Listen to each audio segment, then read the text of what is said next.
Are you tired of always losing to Protoss? Does having to micro your Reaper make you float 1k minerals? Frustrations in StarCraft affecting your relationships? Then you need Marine First Mind Drop. Warning, possible side effects include increased self-esteem, MMR, and less annoyance to your girlfriend overhearing you complain day and night about toss. So, hopping back into it, the reason this build is so good is it's just well, first of all, it's not something I created. It's something that I got from Future, and I've been working with him and coaching. And if you're serious about getting really quality coaching for like a pretty affordable price, I'd recommend him. I think he's great. But the reason, as I was saying, this build is so good is because Marine First just seems to be all around better in every way in the matchup compared to Reaper Fast Expand. You have way more units than you would if you had Reaper, and while you don't have as much information, this build that I'm going to show you will help you understand basically all the normal 2 base pressures that you have to deal with and how you'd react. And I'll talk a little bit about what you do if you see that there's no natural expansion at your opponent's base. So anyways, this build was a 16 rack, 16 gas build. I like to scout right now around 19 out of 23. Set up that Marine, Orbital.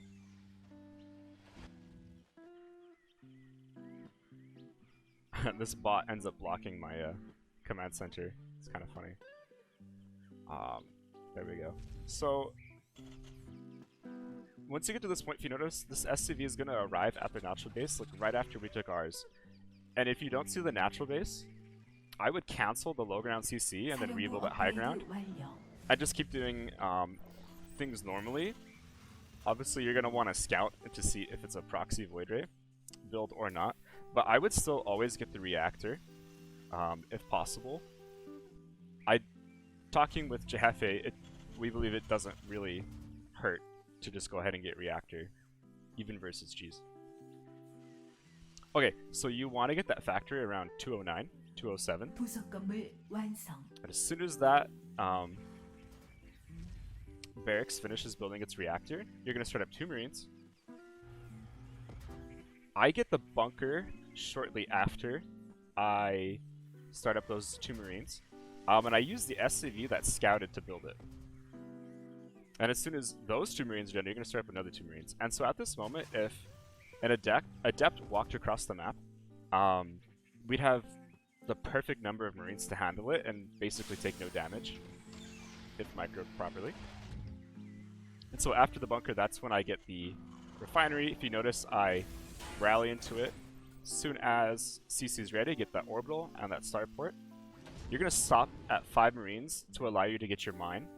But after you've done that, you can resume your Marine production.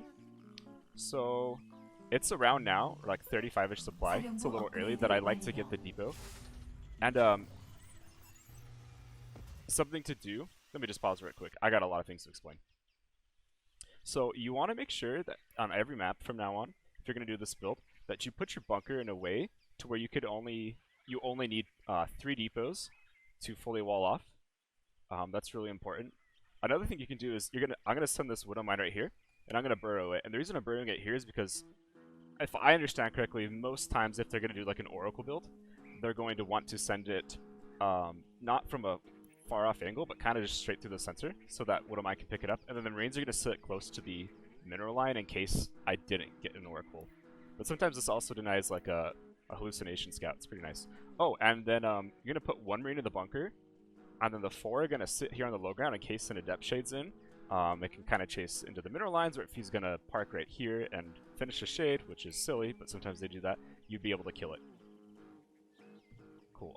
I think that's the main things I've covered so far. So basically, even though you're running blind, you're quite safe if you know your opponent's on 2 base.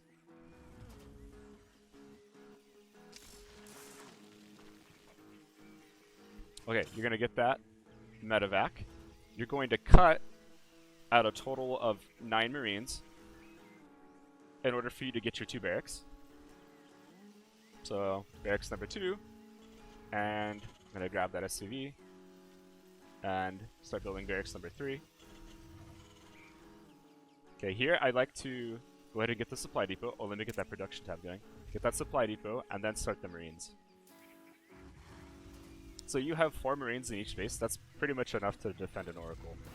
Alright, go ahead and unsiege the mines, boost across the map. You want to do this as fast as you can. You want to get there by ideally 4:30 so you know what's going on, if Protoss took a third or not. Because if they took a third, it's going to tell us a lot about what we do next. So let my camera keep going. I'm going to stop once the Widow Mine gets to the base. The mine drop, that is. So with this build, no matter what happens, you always need to start stim at 4:40. Okay? Alright, here's the moment of truth. This Widow Mine drop, I mean, if I just pathed it a little bit closer this way, would have been able to see the third. And obviously, while you can get damage with the mine drop, it's just an honesty check, and it's a scouting tool. So, obviously, I'm going to show you what you would do if there was a real third base, just by this replay. But I'll also talk you through what to do if you don't see the third base with this build. So, once you get around this time, this is kind of where like 4:40, 4:45 is where like DTs might show up. So first of all, you're safe here in the main, or the net rather, because they can't, you know, cross over these depots. So if you have a perfect wall, you might notice that they're attacking, but you just scan and it instantly kills it. The next thing is you want to keep the rest of the Marines in the main to shark around for a warp prison during this time, if you don't see the third, but you know, it might be good to do anyways. Okay. Let's keep going on, and then I'll talk about the next big threat that you might have. So from here, you just need to build Marines until after you have your combat shield started. I'm gonna grab that 1-1. As soon as that EV is finished, it looks like I grabbed the gas. After the 1-1, I do start the add-ons. And here's the next threat that could happen. Which is, like, if they didn't have that third base, the next thing you should think of after the 4:40 and DTs didn't hit would be Blink All-In, right? Parting's 4-gate Blink. And here's how you defend it. You send 1 Marine ahead of the bunker, and this just gives you time to know if they're coming. Because if you see it, then you can react in time and pull the boys. Another thing you could do is just instinctively pull 8 SCVs and put them on auto repair surrounding the bunker. So even if they blink on top of the bunker, they're not going to kill it, and then these Marines can come down and fight. I usually like to keep them, and I'll move them in a second to the center of the ramp. It's just a good place to have them all. So with these, like, a few adjustments, you're able to hold all the major, like, pressures that an opponent could do on 2 bases. And you have hardly any deviations. If you know it's a warp prism, I'd always get a Viking before reactor, but besides that, you don't really change your build at all. Stim always needs to start at 4:40.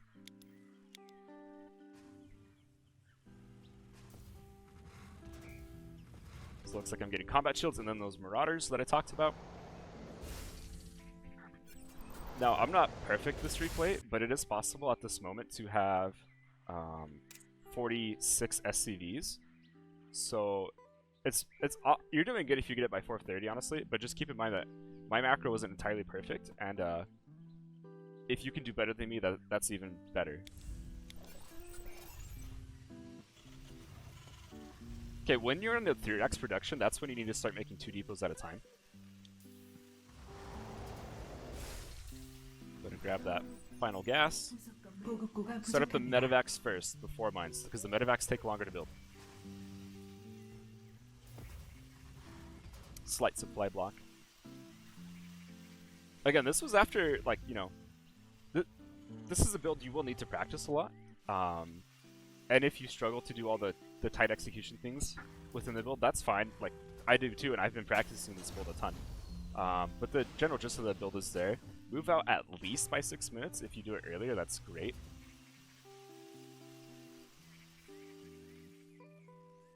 Get that third base. Once this medevac pops, it's going to pick up the units and boost across the map. And our goal is to be there at the Protoss' base at 6:30. You're going to build 2 more medevacs immediately after. And when you start floating enough minerals, it's around 6:30, you're going to get your 4th and 5th racks. Also start concussive after sim or combat shield finishes, whichever finishes first. Okay, so let's just talk about this timing here. I know a lot of people get frustrated if they hit the timing and then it just doesn't work out. Try to think of +1 timings in TvP as an honesty check.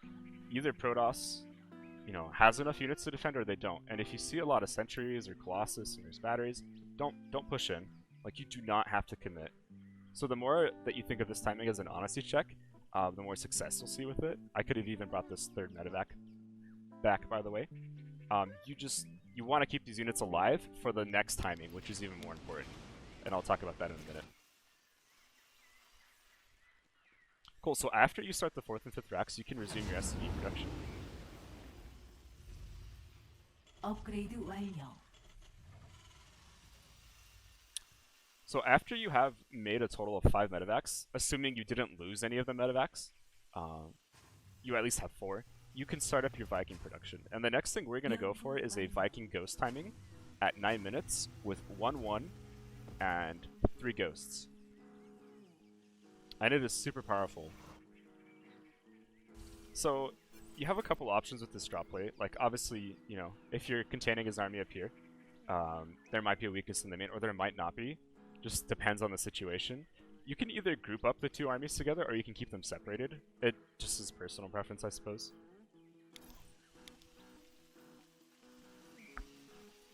Select this. Okay, so as I'm getting close to finishing the 4th and 5th racks, it's like before 7:30, you want to get a Ghost Academy. And from here on out, you'll notice that I'm kind of like banking a little bit of money. And this is actually necessary. Like, right before you start building your Ghosts and your Vikings at the same time, you can't be building like Marines or Marauders because you just won't be able to afford it. Because Ghosts especially are so expensive, but the Vikings are as well. So I just kind of bank, and as you can see, it works out fine. You want to get 3 Ghosts going. There we go. And you're hoping to, by 9 minutes, have 180 supply.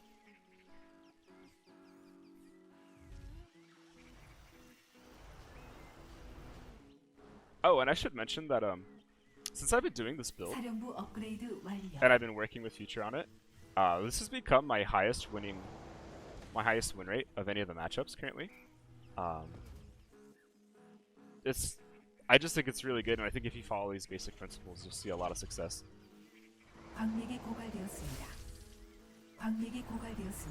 Cool, so you can see we're getting ready for our timing right now. We're going to want to leave across the map. If you notice, like the 1-1, or the +1 armor is about to finish, but we don't have an armory or another eBay going yet. That's fine.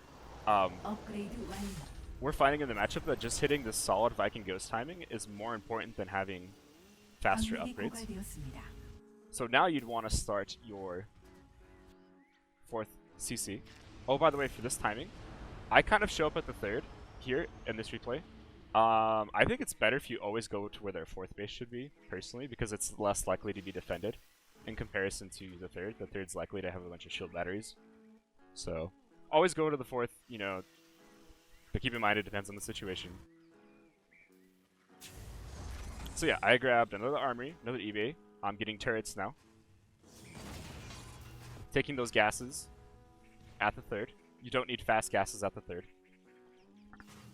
And in terms of transition,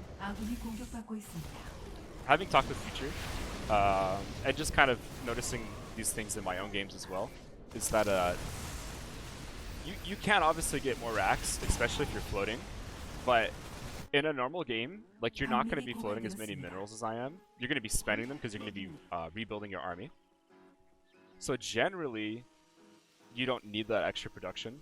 You won't be able to afford it because these units are more expensive than other Terran bio units. What you do want to do, though, is start up a fusion core and another starport potentially. Get the +2/+2 along with +1 ship weapons for our eventual lib transition. And that's kind of what the fusion core is for. Obviously, libs aren't very good before range and +2, but we're working towards that. So yeah, I hope this helps, and I'll see you next time.